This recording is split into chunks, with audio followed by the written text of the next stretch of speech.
Hello everyone, this is doctor Mansi from Bharat homeopathy. आज मैं आप लोगों के साथ बात करने वाली हूँ आपके गट हेल्थ के बारे में कि आपको अपनी गट हेल्थ किस तरीके से मेंटेन करनी है और वो क्यों ज़रूरी है। आपकी गट हेल्थ बहुत ज़्यादा ज़रूरी है मेंटेन करनी। अगर आप अपने डाइजेस्टिव सिस्टम पे ध्यान नहीं देंगे तो आपको कॉन्स्टिपेशन हो सकता है और कॉन्स्टिपेशन फर्दर बहुत सारी डिजीज़ में कन्वर्ट हो जाता है। कॉन्स्टिपेशन की वजह से आपको फिशर्स भी हो जाते हैं, आपको हेमरॉइड्स भी हो जाते हैं यानी कि पाइल्स भी हो जाते हैं। इसीलिए बहुत ज़रूरी है कि आप अपनी गट हेल्थ को मेंटेन करके चलें।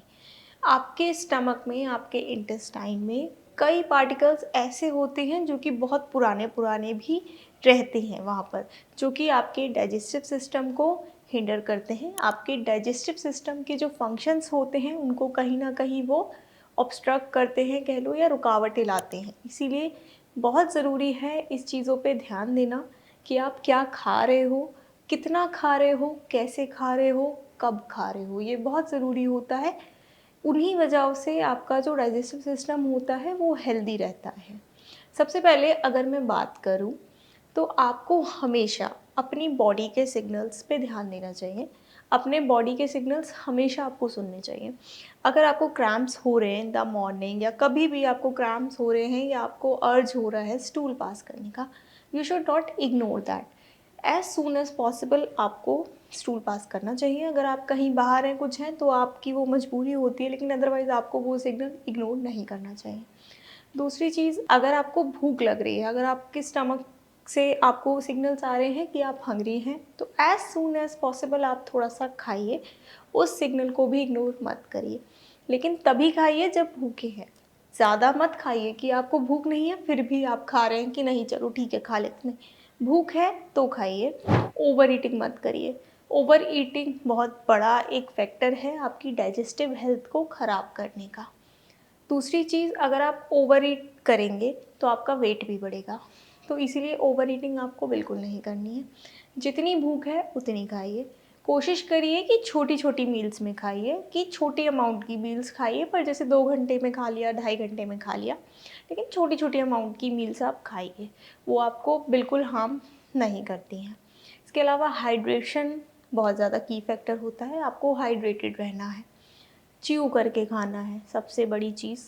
आपको सटकना नहीं होता खाना, आपको प्रॉपर टाइम देकर माइंडफुल ईटिंग उसको बोलते हैं कि खुश होकर खाइए और प्रॉपरली च्यू कर कर खाइए। सटकना नहीं है, हरी में नहीं खाना है।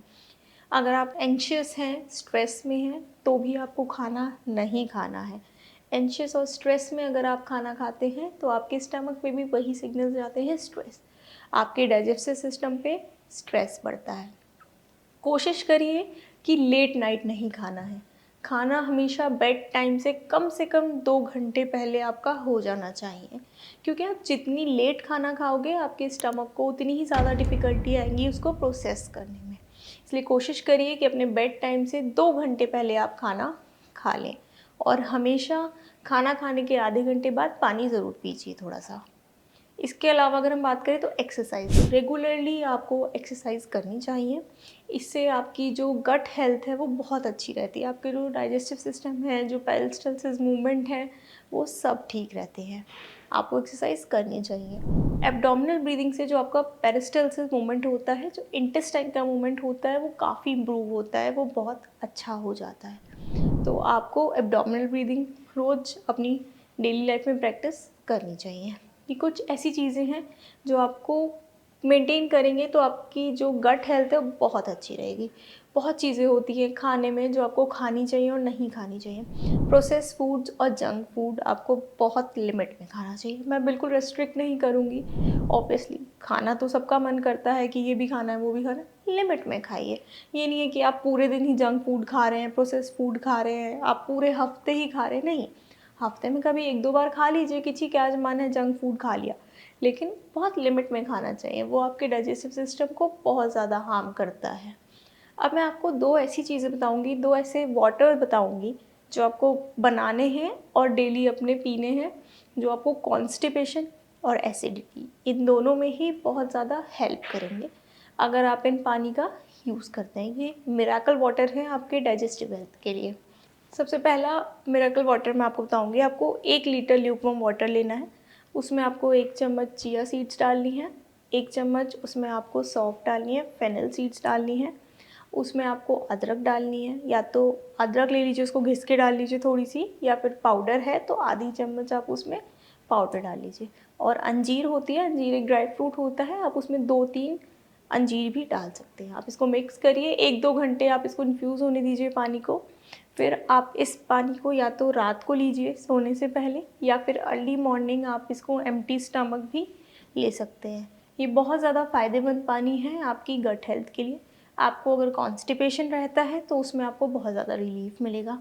जो सौंफ होती है, इसमें जो चिया सीड्स होती हैं, वो आपके पेरिस्टल्सिस मूवमेंट में हेल्प करती है। जो जिंजर है वो भी आपकी ब्लोटिंग में, गैस में, या अगर कोई क्रैम्प्स हैं उन सब को हेल्प करती है। अंजीर जो होता है वो सूद कर देती है हमारी इंटेस्टाइन्स को। तो ये चारों ही चीज़ें डाइजेस्टिव सिस्टम के लिए बहुत अच्छी होती हैं। अगर आप ये पानी का सेवन करते हो रात में या फिर अर्ली मॉर्निंग, तो आपके कॉन्स्टिपेशन के सिम्टम बहुत बेटर हो जाते हैं। दूसरा मिरेकल वाटर, इसके लिए आपको 1 लीटर ल्यूकवार्म वाटर लेना है। इसमें आपको 1 स्टिक सिनामन की डालनी है, आपको 4-5 पत्ते तुलसी के डालने हैं, 4-5 पत्ते ही आपको इसमें मिंट के डालने हैं, 20 ml आपको इसमें आंवला जूस मिलाना है, और जीरा 1 चम्मच आपको इसमें जीरा मिलाना है। ये पांचों चीज़ें आप अच्छे से मिक्स कर लीजिए। 1 से 2 घंटे के लिए इसको सेटल डाउन होने दीजिए, इन्फ्यूज़ होने दीजिए। उसके बाद आप इसको दिन में 1 कप लिया और सिप करते करते पी लिया। ये भी आपको अगर एसिडिटी की शिकायत रहती है, ब्लोटिंग की शिकायत रहती है, तो ये पानी भी बहुत ज़्यादा हेल्प करता है आपको। तो ये जो दोनों वाटर मैंने आपको बताए हैं, अगर आप इनमें से एक भी अपनी डेली रूटीन में, डेली लाइफ में इंक्लूड कर लेते हैं, तो आपको आपका डाइजेस्टिव सिस्टम बहुत बेटर होता हुआ नज़र आएगा। तो जितनी भी चीज़ें मैंने आपको बताई, अगर ये सब चीज़ें आप फॉलो करते हैं तो आपको कॉन्स्टिपेशन की शिकायत नहीं होने वाली है। आपकी जो इंटेस्टाइन है वो डिटॉक्स रहेंगी, वो क्लीन होती रहेंगी रेगुलरली, और आपकी जो डाइजेस्टिव सिस्टम है वो बहुत ज़्यादा बेटर रहेगा। आपको इन चीज़ों का ख्याल रखना है। Thank you.